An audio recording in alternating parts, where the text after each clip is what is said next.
अनि साथीहरू आज चाहिँ हामी बाहिर घुम्न जाने भनेर निस्किरहेको हो।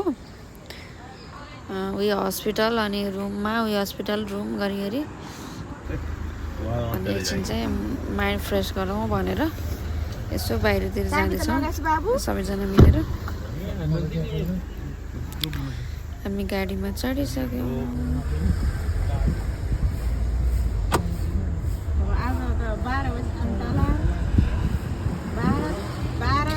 अनि हामी चाहिँ पहिला त्यहाँ आन्टीको चाहिँ बुहारीको बुवा पनि त्यहीँ हुनुहुँदो रहेछ दिल्लीमै, नजिकै रहेछ उहाँहरूको पनि। अनि पहिले चाहिँ उहाँलाई भेट्ने भनेर हामी उहाँकोमा गयौँ।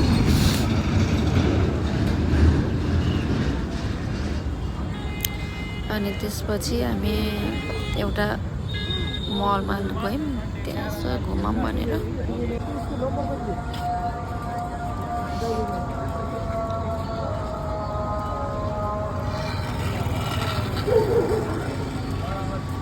यो चाहिँ मल हो।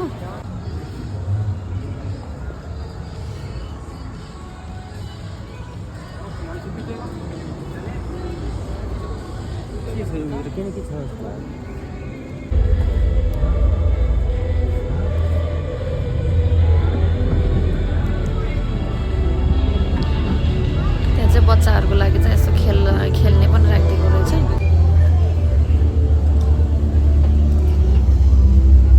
भित्र जानुभन्दा पहिले चाहिँ चेकिङ हुँदो रहेछ हाम्रो ब्याग, अनि मान्छे पनि चेकिङ गरेर हामी भित्र छिर्यौँ। भित्र चाहिँ त्यो 26 जनवरी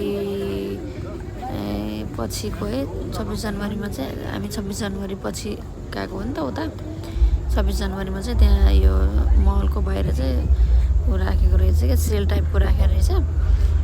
अनि हामी जाँदासम्म पनि त्यहीँ रहेछ, अनि हामी त्यहाँ पनि पुग्यौँ। सामानहरू कस्तो पाउँदो रहेछ भनेर हेरिरहेको हामी चाहिँ। सामानहरू चाहिँ एकदम राम्रो राम्रो थियो, तर महँगो पनि, लास्टै महँगो कि लगभग बाहिर किन्नुभन्दा भित्रको ठ्याक्कै डबल। अनि हामी यताउता डुलिसकेपछि अब त्यहाँ के खाने भयो। अनि लास्टमा चाहिँ अब हामीलाई मनपर्ने चाहिँ के त भन्दाखेरि पानीपुरी। लास्टमा पानीपुरी खाऊँ भनेर पानीपुरी खाने कुरा भयो। अङ्कल बाबाले आन्टीले चाहिँ खानु भएन, अनि मैले खाएँ, दाइले, अनि अर्को एकजना भाइले खायो। अनि मलाई त्यहाँको यो फुल चाहिँ कस्तो राम्रो लाग्यो कि, त्यही भएर मैले भिडियो पनि ल्याइहालेँ यो फुलको। त्यसपछि